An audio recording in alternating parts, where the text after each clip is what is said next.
Bueno, muchas gracias una vez más por asistir a la invitación que le habíamos extendido a la prensa. En este día de hoy tenemos algunas noticias lamentables y otras prometedoras que hacerles, que darles a conocer. Comienzo por una que me acaba de llegar hace apenas 5 minutos. Me dicen que se ha perdido toda comunicación con la casa del Coco Fariña, en un momento en que sabíamos que se estaba debilitando su salud, los indicadores estaban todos a la baja. Simultáneamente con esta noticia nos han notificado que Berta Soler y otra dama de blanco habían salido en dirección a Villa Clara para tratar de verlo personalmente y han sido detenidas y se las han llevado esposadas. Esta otra situación adicional que es lamentable.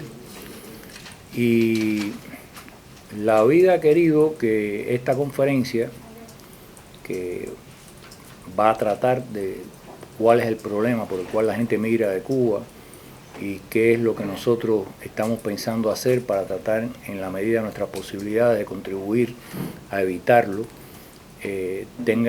coincida con esta lamentable noticia.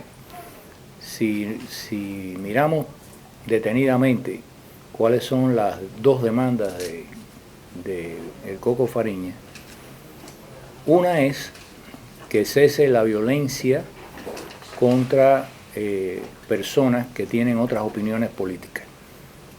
Esos son derechos políticos y civiles básicos, elementales, recogidos en todos los estándares universales de derechos humanos que existen internacionalmente y se aplican en todas las sociedades civilizadas, democráticas del mundo.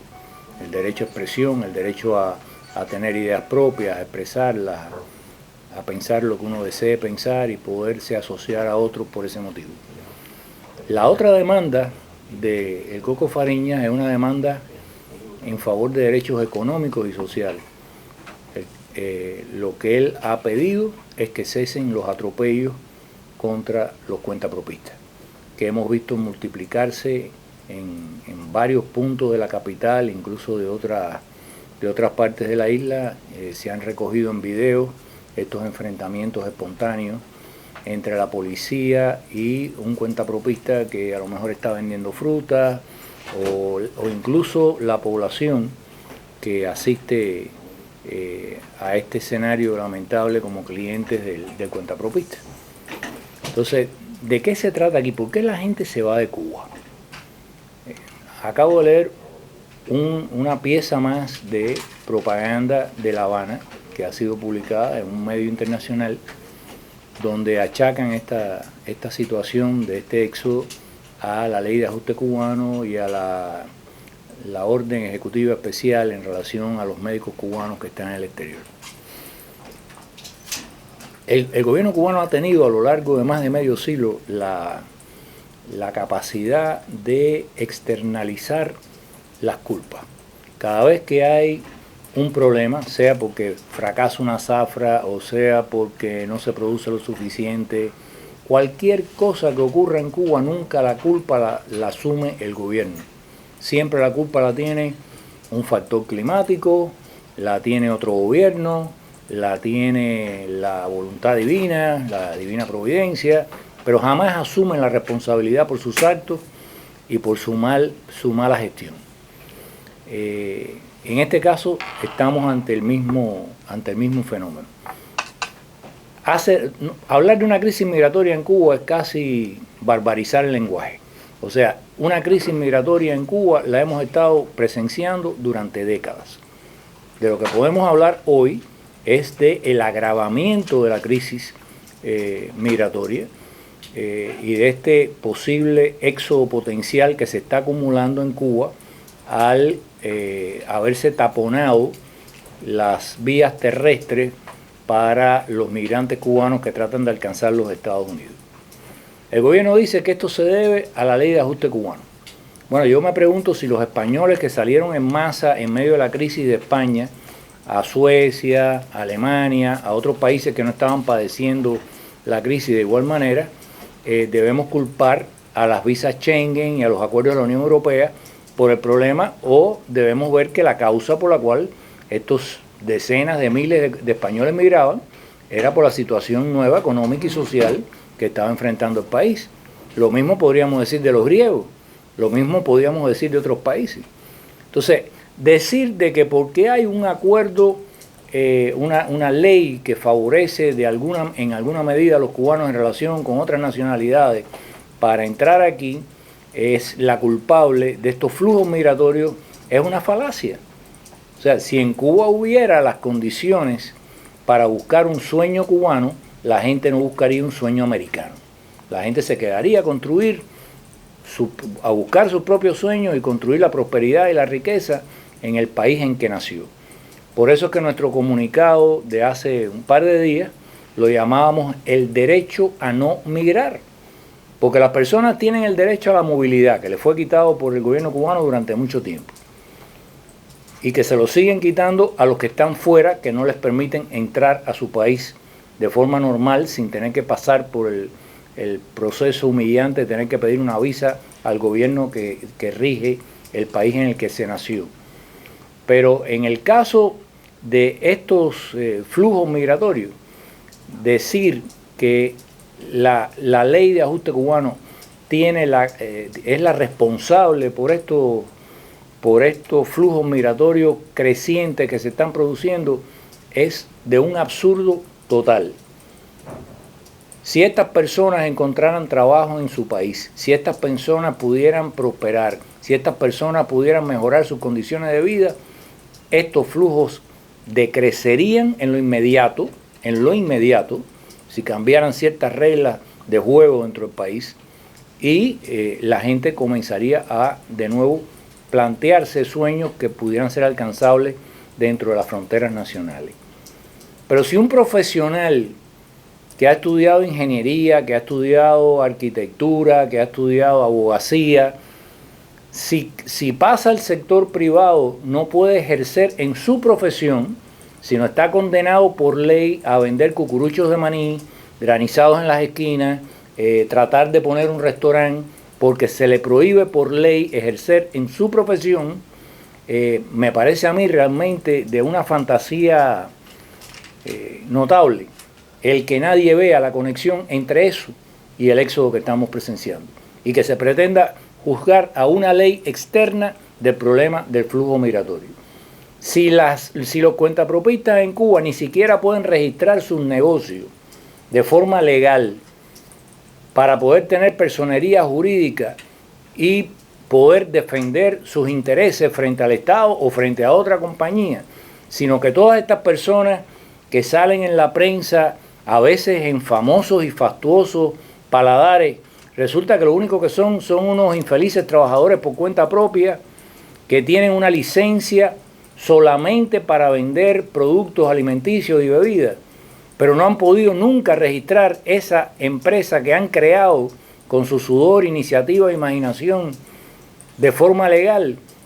Culpar de nuevo a la ley de ajuste cubano de que esa incertidumbre económica y jurídica no tenga nada que ver con el problema del flujo migratorio es de nuevo una falacia, pero además de eso una fantasía realmente digna de Walt Disney.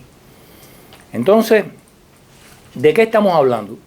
Estamos hablando de que hay un régimen de gobernabilidad en Cuba que le tiene puesta una camiseta de fuerza, una camisa de fuerza al talento, la creatividad, la ingeniosidad y la iniciativa de los cubanos. Es por eso que hay miseria, es por eso que la miseria crece y es por eso que la gente piensa en buscar un sueño americano en lugar de poder plantearse construir un sueño cubano. Realmente esto es una casi que verdad de perogrullo que cualquiera vería, pero entonces el gobierno cubano utiliza mecanismos de ignorancia regional para tratar de crear divisiones y envidias entre migrantes de otras nacionalidades y los migrantes cubanos, y para tratar de darle argumentos a los gobiernos latinoamericanos de que esto es un problema que no es de ellos, sino que esto es un problema entre Estados Unidos y Cuba. Bueno, pues no es así.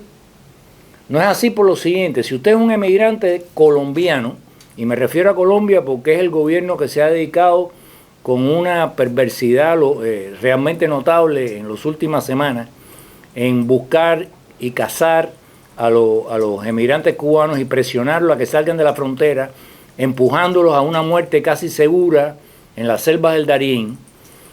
Si el gobierno colombiano no lo entiende bien, deberíamos explicárselo.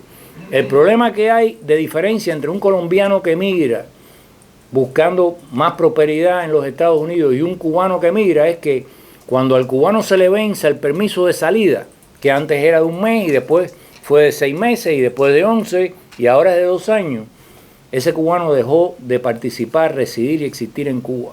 Y cuando quiera volver a entrar tiene que pedir un pasaporte llamado habilitado, que no es otra cosa que un permiso de entrada.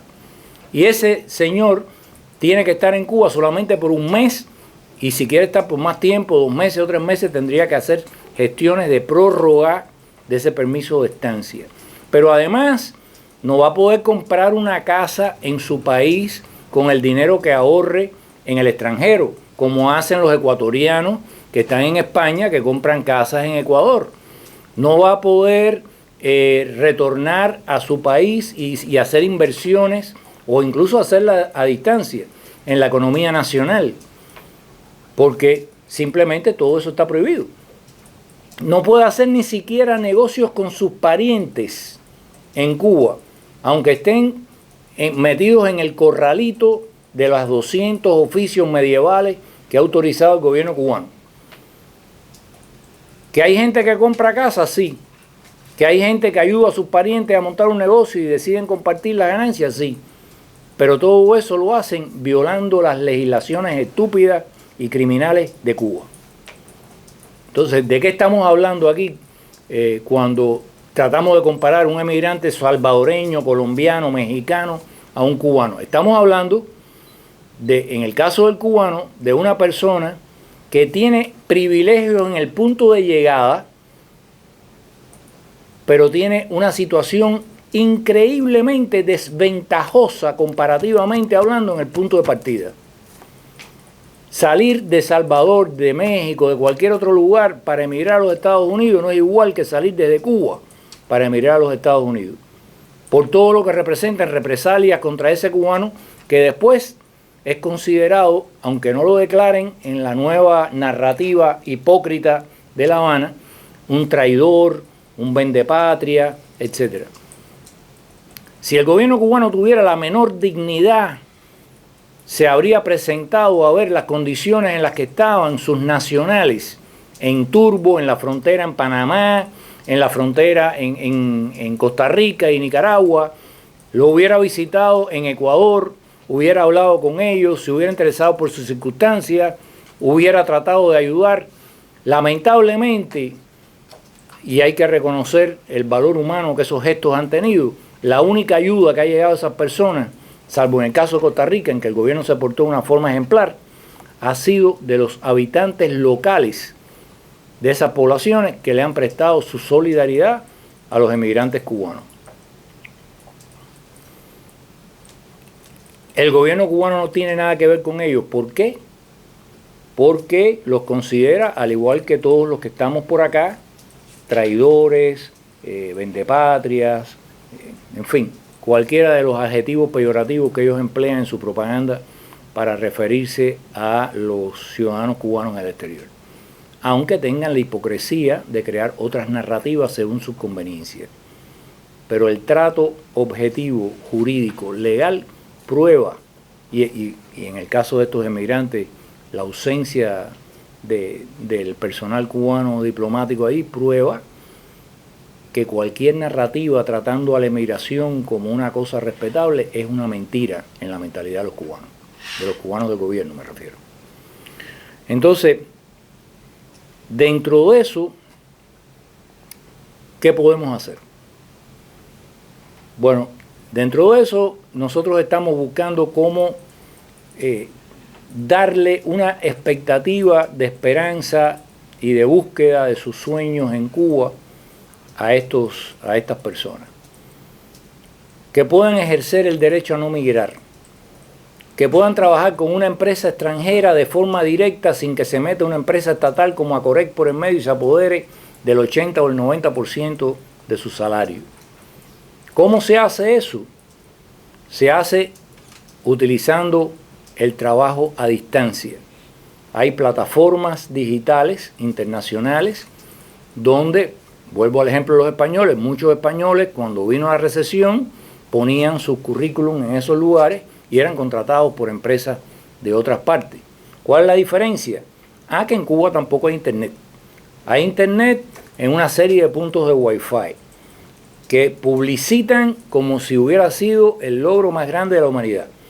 La última vez que yo chequeé decía que en toda la isla había unos 60 puntos de Wi-Fi. Puedo informarles que en el condominio donde yo vivo hay más de esa cantidad, porque cada apartamento tiene un router y simplemente quitándole password al router, cada punto de apartamento se convierte en un punto de Wi-Fi. Es ridículo que en un país de 11 millones de habitantes digan que haber abierto 60 puntos de Wi-Fi es un indicador claro del cambio de mentalidad del gobierno cubano hacia los ciudadanos. Y es un indicador claro de las importantes reformas que está llevando el gobierno a cabo.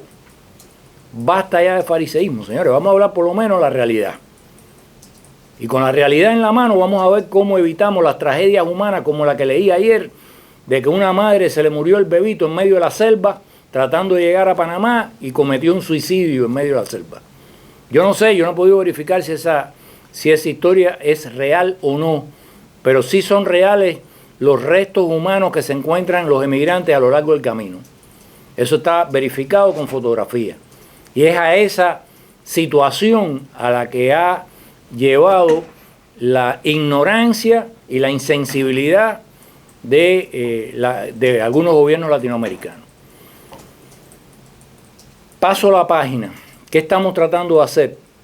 Dije que estamos tratando de promover el trabajo a distancia.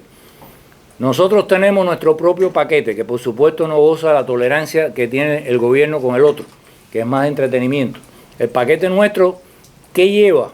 ¿Y cómo se difunde en Cuba? Se difunde mano a mano, en CDs, en memorias flash, en puntos de internet de donde se pueda bajar. Y ahí, ¿qué es lo que hay? Ahí hay una cantidad de recursos para que los cubanos puedan tratar de hacer uso de ellos. Uno es el de las plataformas para que se puedan inscribir si lo logran para trabajar a distancia. Y aquí están presentes empresas que logran trabajar a distancia con algunos trabajadores en Cuba en este momento. Hay otro proyecto nuestro que estamos impulsando que son los estudios a distancia. Hay varias universidades españolas que están ofreciendo cursos digitales gratis a distancia y que incluso si usted pasa los exámenes por vía del online, o sea, por vía de inscribirse, le dan un certificado de completamiento de sus estudios. Nosotros estamos mandando estos enlaces y estamos dispuestos a apoyar hasta donde nos quepa en forma de beca el costo del Wi-Fi para que pasen los exámenes y puedan recibir sus certificados.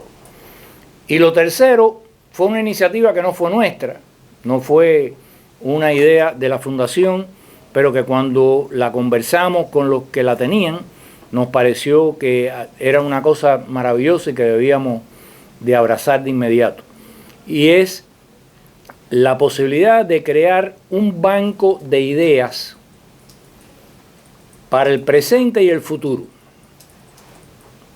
Esto surgió en un grupo de pensamiento que organiza y liderea el doctor Sanguinetti, doctor Jorge Sanguinetti, que hasta donde yo sé es el único que ha escrito un libro sobre el futuro de la economía y la sociedad cubana y los posibles problemas y soluciones que podrían abordarse. Y estos grupos de conversación informal se planteaban, bueno, ¿cómo podemos seguir? Lo digo cómo porque yo soy parte del grupo, ya a nivel personal. ¿Cómo podemos tratar de contribuir a esto? Y ahí surge la idea de crear un banco de ideas, que no sean de 4 gente reunidos en una casa, sino que sea de toda la población cubana.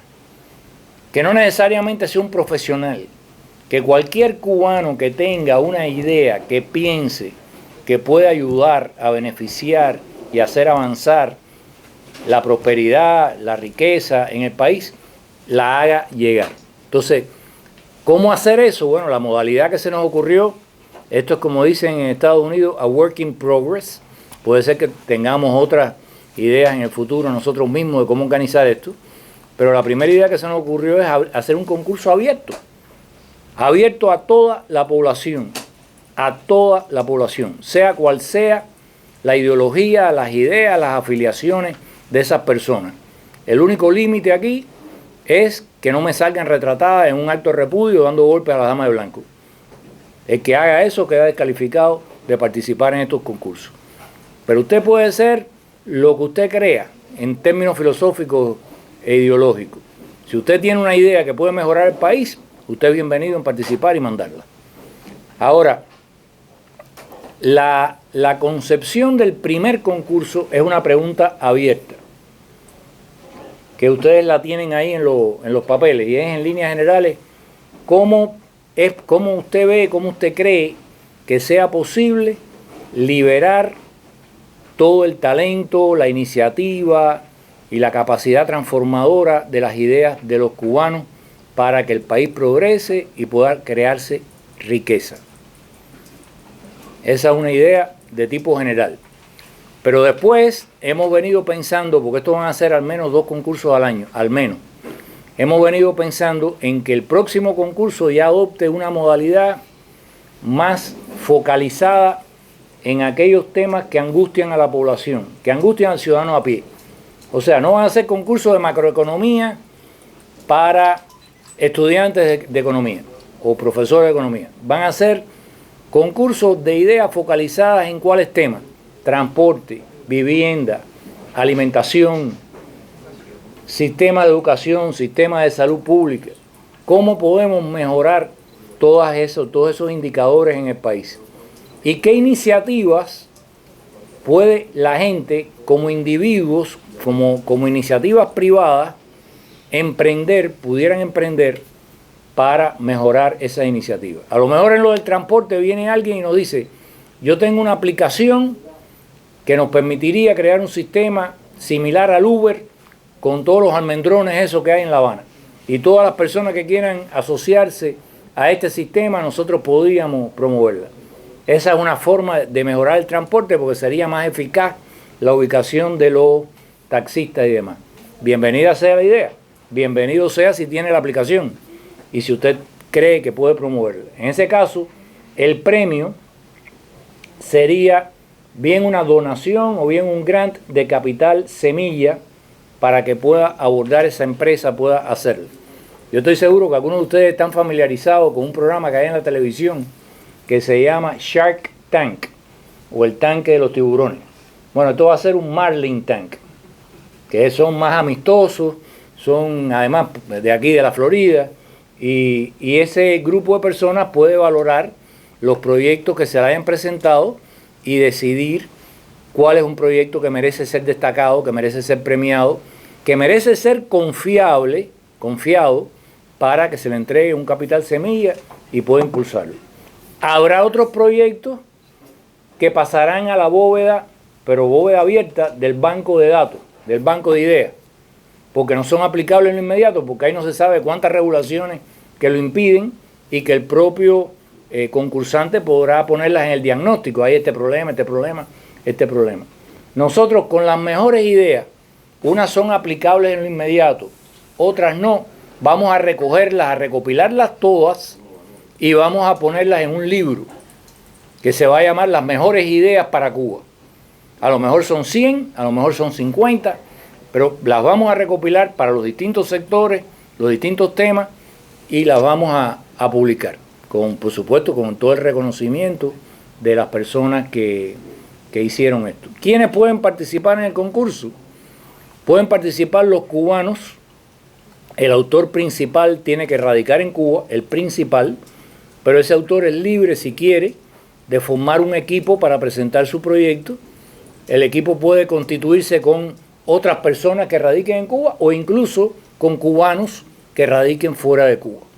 O sea, este tejido de colaboración, de ideas entre la diáspora y la isla, vamos a fomentarlo abriendo esta posibilidad de que las personas de la diáspora, siempre que tengan a un ponente cubano, puedan también presentarse al concurso.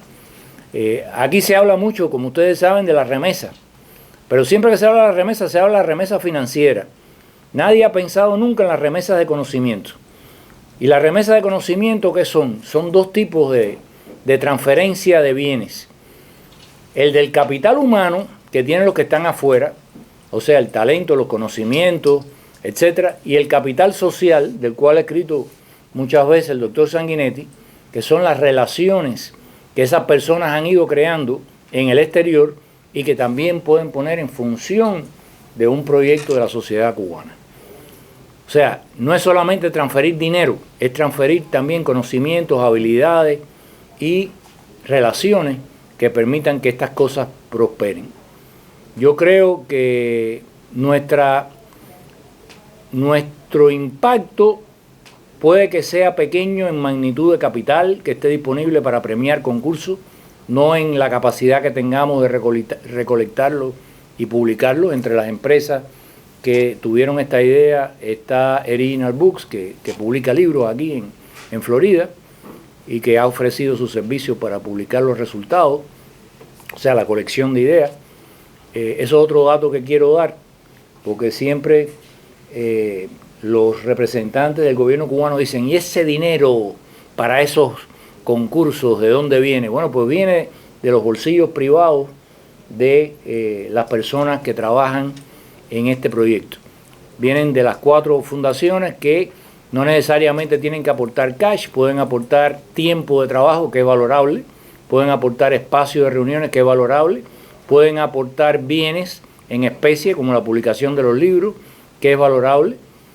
Y dicho sea de paso, para que lo sepan, en este lugar no entra en este momento un solo centavo de ningún gobierno ni de ninguna fundación vinculada a un gobierno. No es que considere que eso sea malo ni tenga que defenderme del concepto, pero estoy diciendo para que no quede ninguna duda de que este proyecto está financiado de forma privada, con capitales privados de ciudadanos cubanos que viven aquí.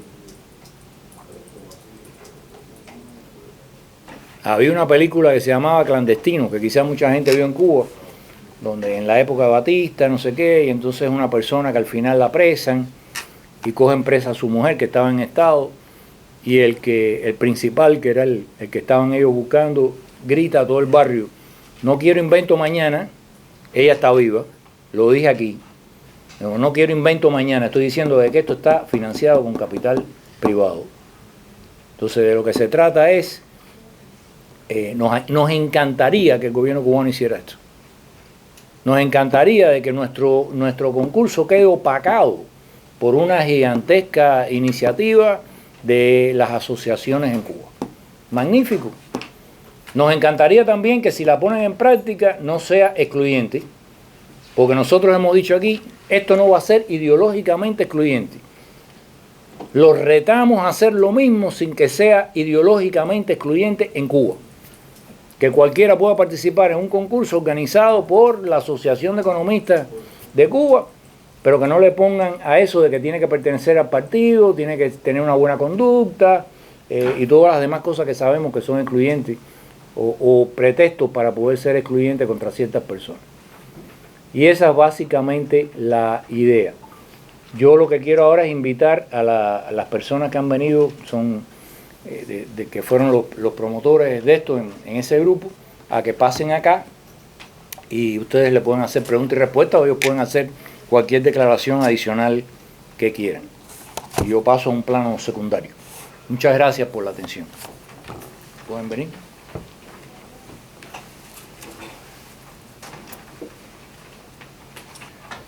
¿Quieren que hablemos un poco de la iniciativa primero? ¿Tienen alguna pregunta?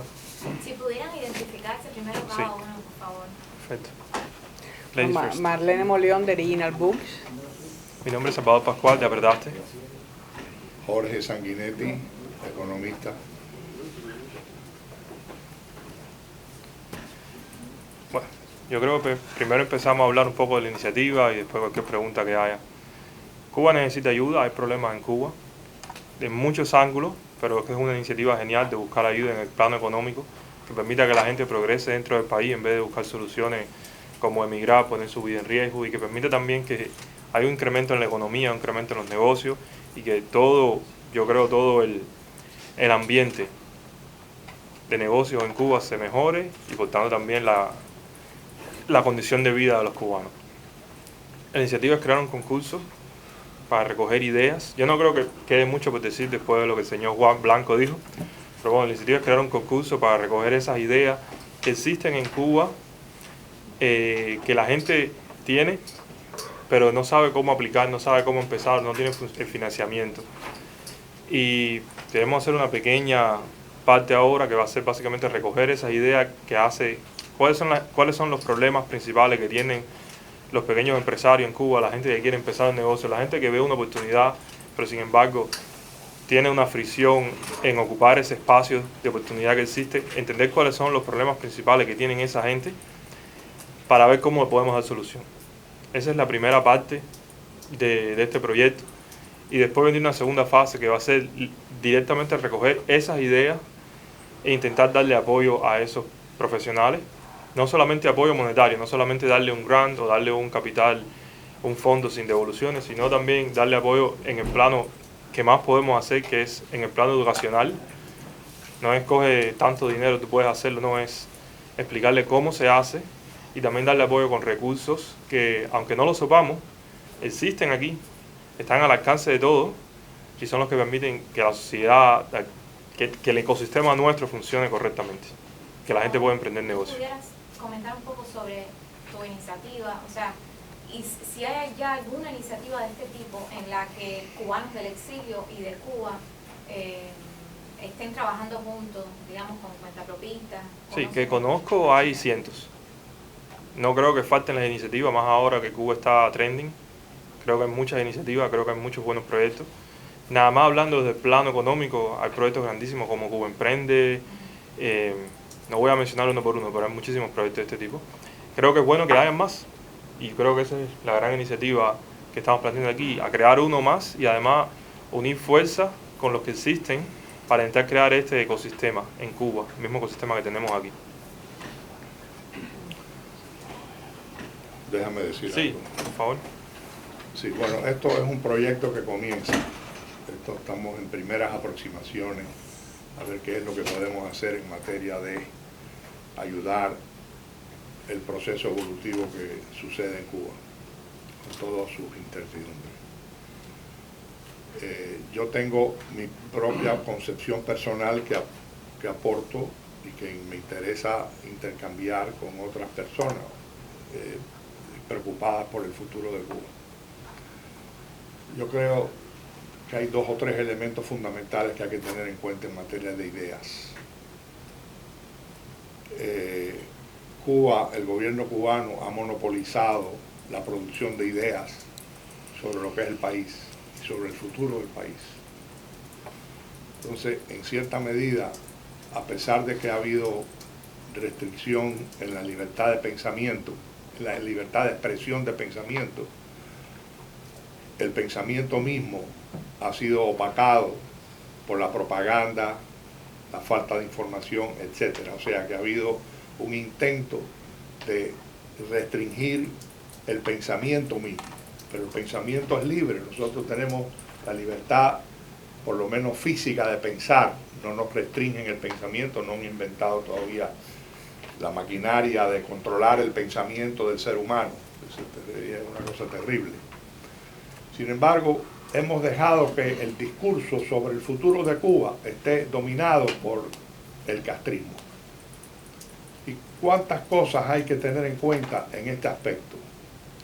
Bueno, número uno, y yo he insistido esto mucho sobre los años en los escritos que he hecho, que he publicado. Una cosa que tenemos que romper y ayudar a los cubanos a pensar es que cuál es la diferencia entre el castrismo y el socialismo teórico que se le vendió a Cuba para montar el sistema que se ha montado. Entonces yo he propuesto, por ejemplo, que el socialismo de Cuba en realidad no existe. Es un disfraz de una forma personal de capitalismo, es la revolución privada de Fidel Castro. Y eso el cubano todavía no lo ha entendido ni en Cuba ni fuera de Cuba. Entonces, tener en cuenta ese simple pensamiento, una oración, una simple oración, y ver la naturaleza del régimen cubano en esos términos, nos ayudaría a pensar que los cubanos tienen algún poder sobre su futuro. Eso es una cosa, una de las bajas de la llamada revolución cubana ha sido dejar que el cubano piense, impedir que el cubano piense o tratar de controlar su pensamiento o dirigirlo en ciertas direcciones convenientes para los nuevos capitalistas. Porque el socialismo cubano es de un capitalismo monopolista de la familia Castro. Y eso no se entiende de esa manera porque no se comprende cómo funciona Cuba. Ya Cuba ha estado funcionando casi 60 años en esos términos. El socialismo ha sido un disfraz, ha sido una tramoya. Han sacado del socialismo, del marxismo-leninismo, etcétera, una retórica que ha paralizado incluso la iniciativa privada. O sea, el individuo de pronto tiene miedo de tener iniciativa porque el gobierno lo reprime. No solamente lo reprime físicamente, sino lo reprime mentalmente o psicológicamente. Entonces, claro, en determinado momento el cubano se siente tan acorralado por la falta de ideas que decide que es mejor irse del país porque no hay ideas que puedan fructificar en esas condiciones. Entonces, parte de la iniciativa esta es ayudar a pensar a los cubanos en términos de sus propios intereses y el cuentapropismo, los negocios, que ahora hay un pequeño espacio porque la revolución o el gobierno revolucionario, o como se le quiera llamar, no lo puede evitar. Esos espacios hay que aprovecharlos de alguna manera para precisamente ganar los grados de libertad que se necesiten para que el cubano se empiece a sentir dueño de su futuro. Bueno, quería decir más o menos esa introducción, porque esa es mi motivación para aportar mi conocimiento como antiguo profesor de economía, como consultor del gobierno federal en materia de desarrollo alrededor del mundo, donde tenemos mucho que aprender en Cuba y mucho que transmitir a Cuba. Lo que decía Juan Antonio es muy importante.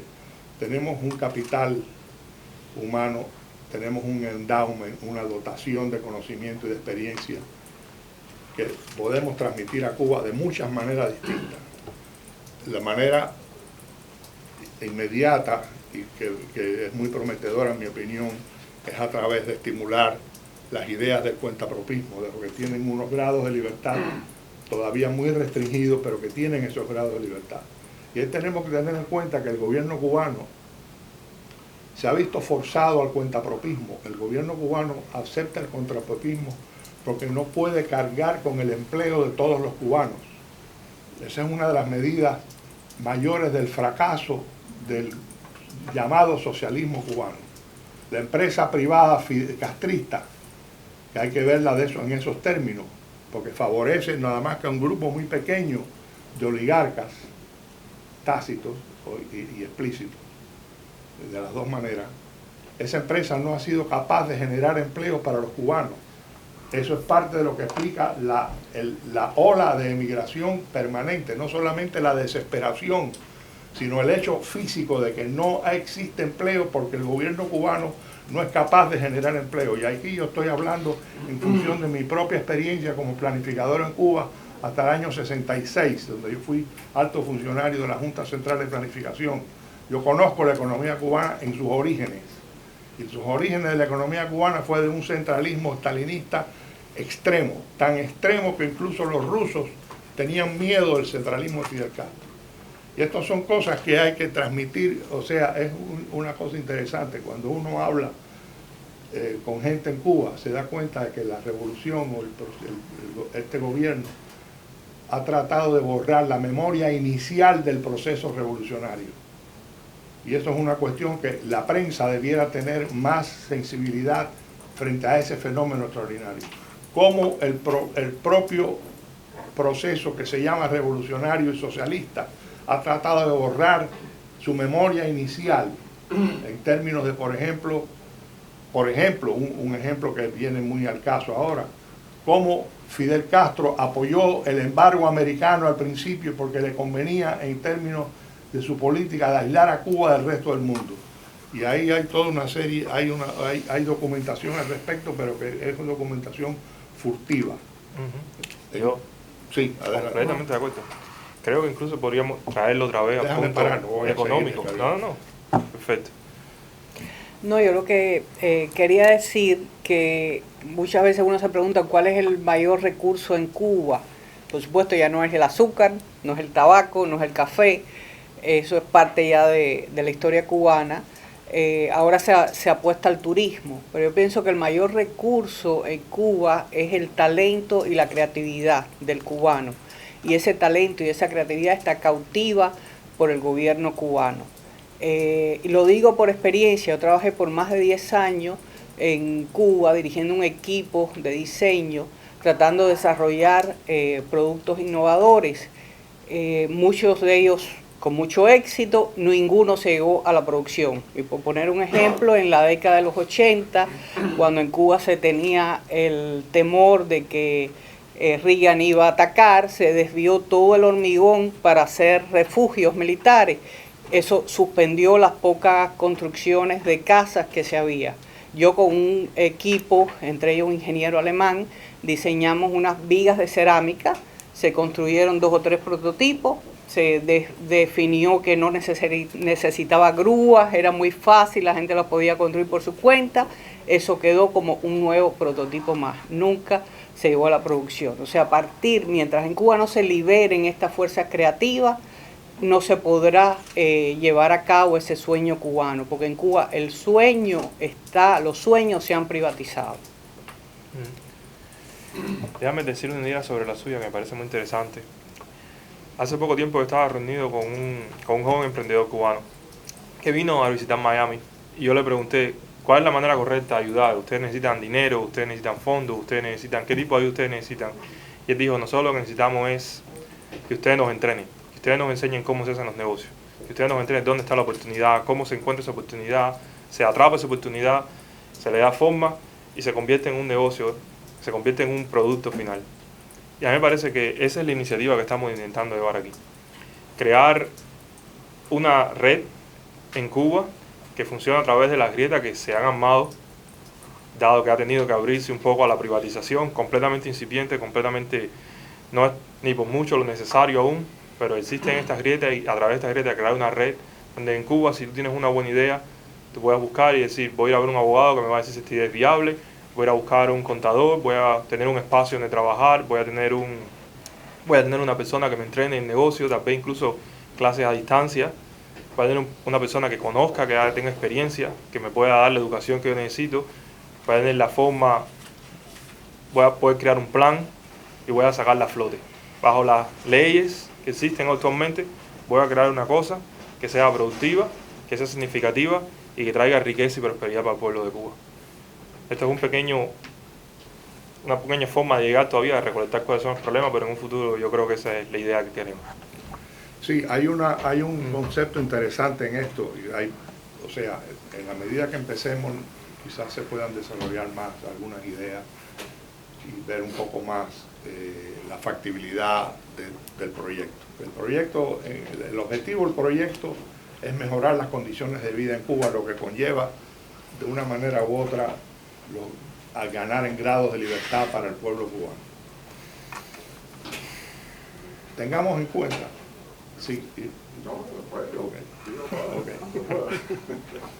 tengamos en cuenta, yo he escrito un poco sobre el concepto relativamente moderno de capital social.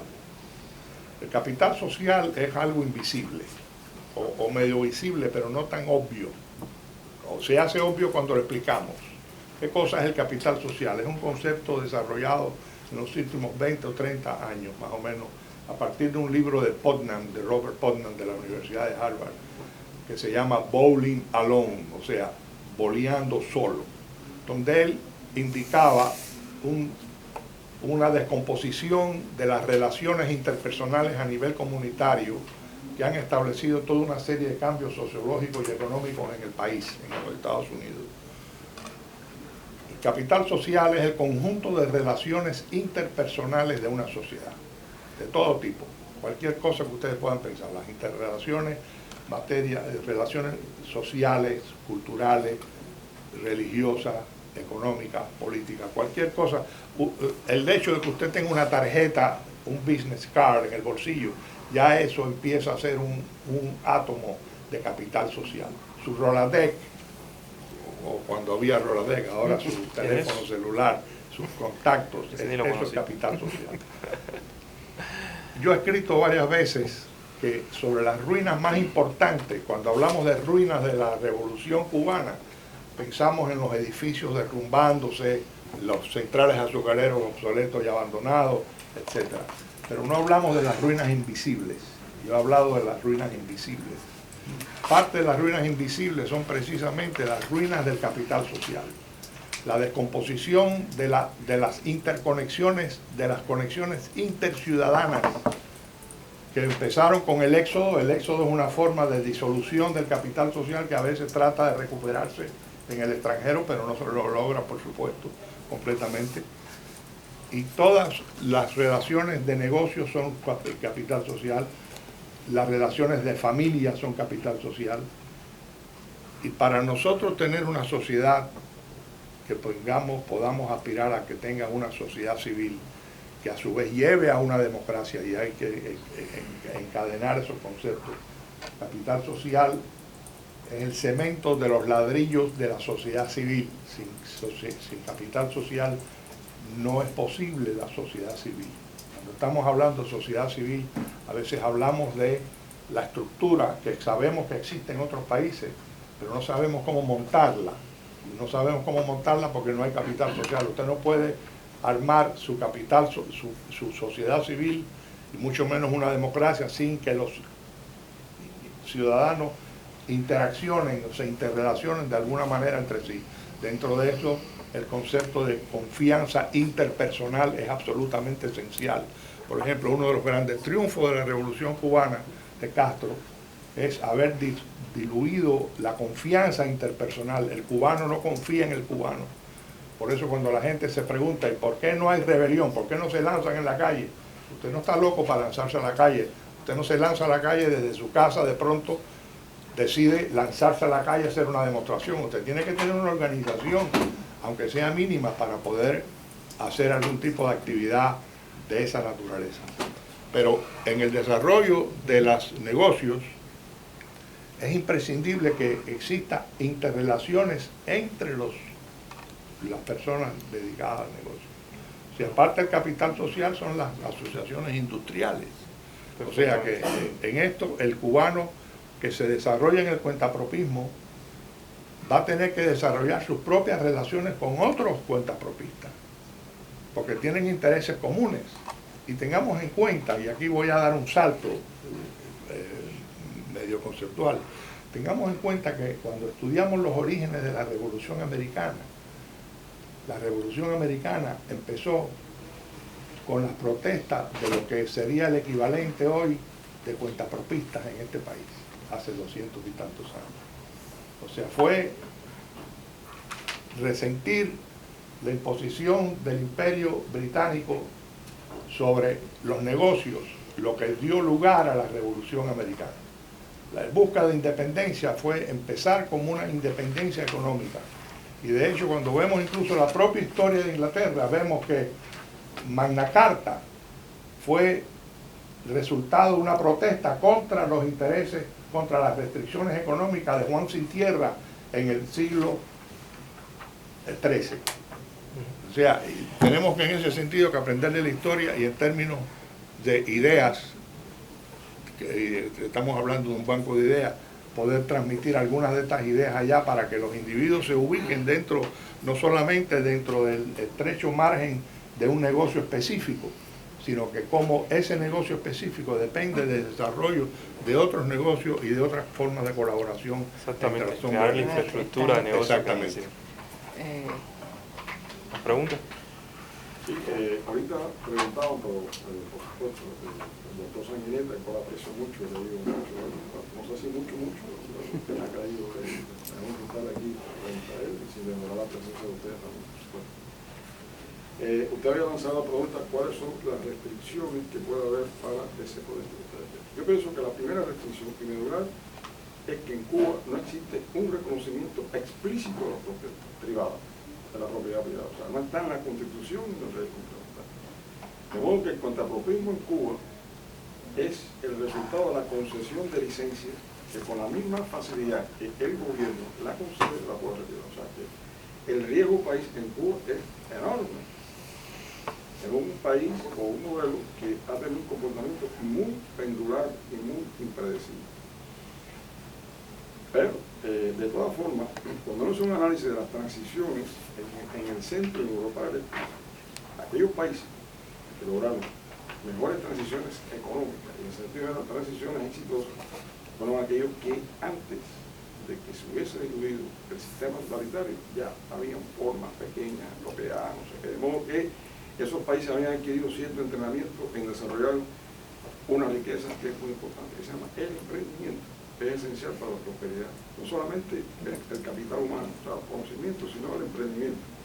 Y también, en consecuencia, se había desarrollado, que el doctor Sanguinete había dicho muy brillantemente, o sea, el capital social, que el castrismo ha hecho triste el capital social.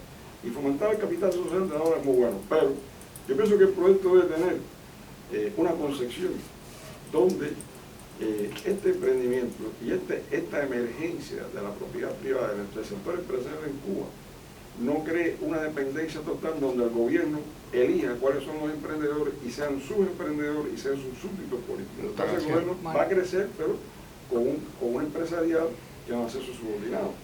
Bueno, perdón, sí. ¿Cuál es su pregunta? Porque es que hay otras personas. No, yo estoy diciendo cuáles son las preocupaciones. Las preocupaciones. Bueno, para eso se está diciendo. Perdón, no, es que hay otras personas y después la prensa tiene que ir. No, dígame, ¿cuál es la pregunta?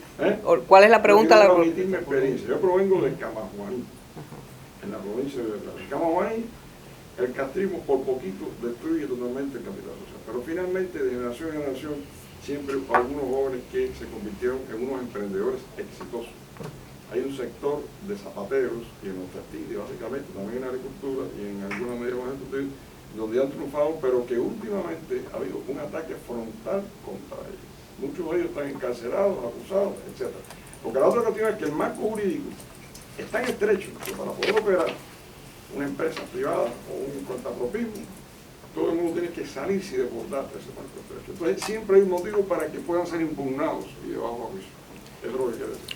No, de lo que aquí se hablaba, Juan Antonio mencionó que es un banco de ideas para el presente y para el futuro. Muchas de esas ideas, y yo creo que desafortunadamente, mientras en Cuba no haya una alta interconectividad, no van a ser posible desarrollar. Lo mismo que un marco jurídico, lo mismo que otro. Pero es estar focalizando ya cuáles son esos problemas que impiden esa iniciativa, y la innovación es parte también de un conocimiento necesario. Naciones Unidas o se están hablando ya internacionalmente del índice de innovación, y usted ve la diferencia en América Latina. Muy pocos países tienen un alto índice, creo que es Chile y México y Costa Rica, pero ve la diferencia entre Corea del Norte y Corea del Sur. O sea, va a haber muchas de estas ideas que van a ser para el futuro, pero es importante saber precisamente cuáles son esas trabas, que van a ser de todo tipo, legales, jurídicas, se habló, o sea, actualmente los cuentapropistas no tienen un estatus legal, no se pueden defender. Y yo con la experiencia de mi empresa, que alguien preguntaba ahí, experiencias de cómo se están contratando cubanos, yo en Original Books contrato cubanos, editores. Sin embargo, pudiera contratar muchos más si hubiese interconectividad e internet en Cuba. Yo tengo community managers, personas que se dedican a promover los libros en las redes, de Argentina, de Chile, de Canadá y de México, y sin embargo no puedo contratar a ningún cubano en ese sentido, porque no tienen acceso constante y permanente a internet. Ahí hay una limitación. Por tanto, pienso que la limitación de internet es algo que no tiene que verse con el desarrollo, con el derecho a la información, es el derecho al desarrollo en el siglo XXI. Déjeme, sobre lo que usted decía, yo creo que la mayor parte de las limitaciones nosotros las conocemos, por lo menos las que se hablan más de aquí. Yo creo que el marco del proyecto, además de tener un mayor índice de conocimiento de cuáles son las limitaciones del lado cubano, que en mi experiencia no son las mismas del lado de aquí. Por ejemplo, nosotros aquí decimos, una gran limitación es la falta de internet, pero ellos saben cómo trabajar sin internet. Ellos no, aunque ven eso como una limitación, tienen formas de moverse a través de ese proyecto y tal vez está en nuestras manos ayudarle un poco a moverse mejor sin internet.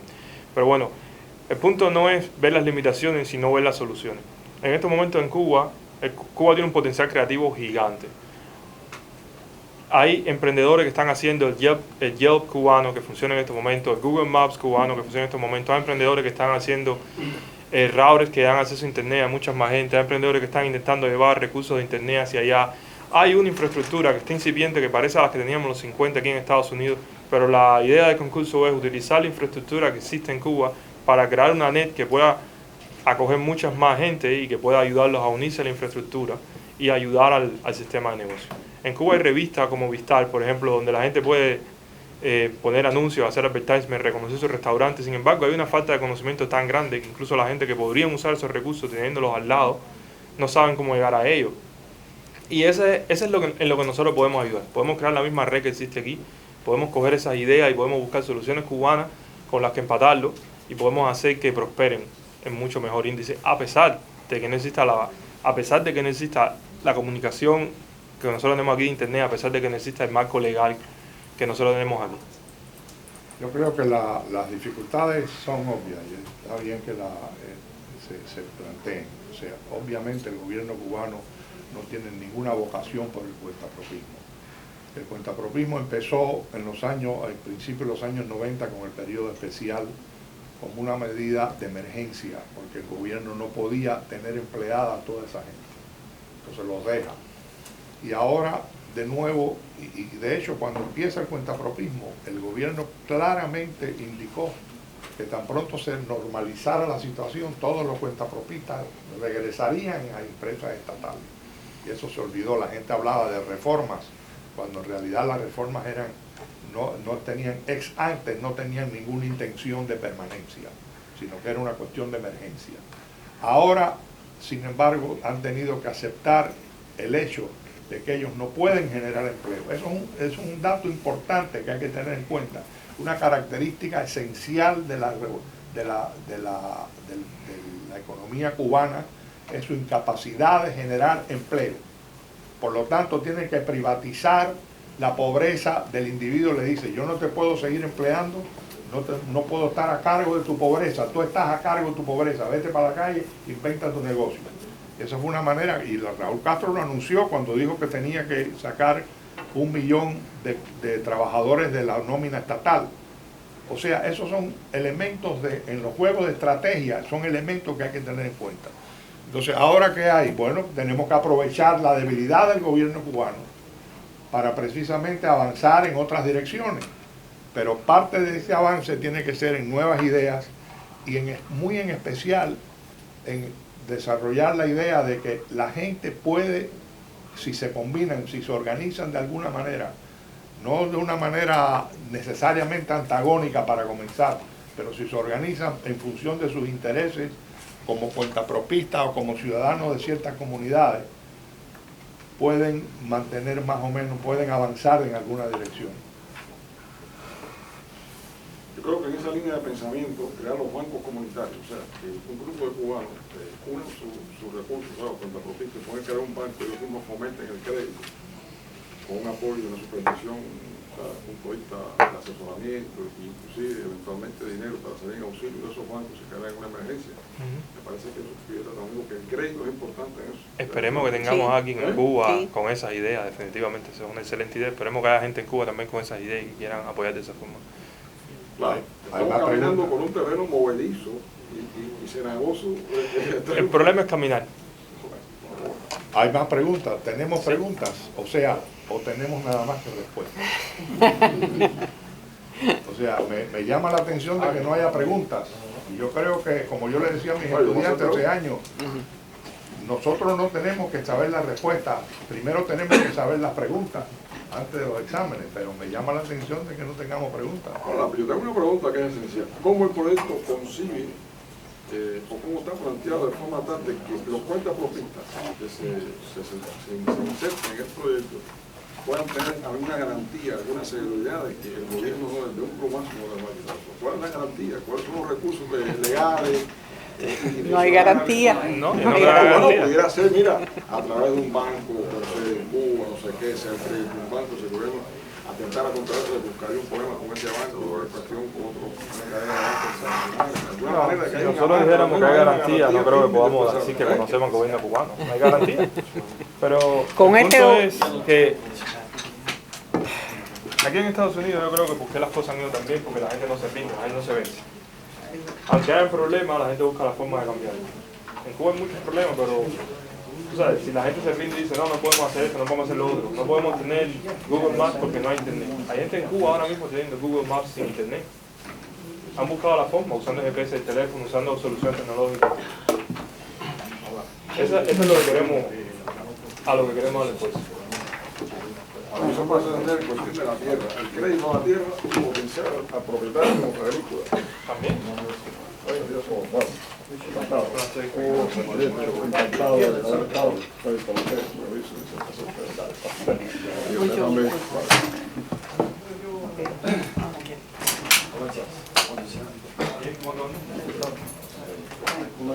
Muchas gracias a todos, damos por concluida la rueda de prensa.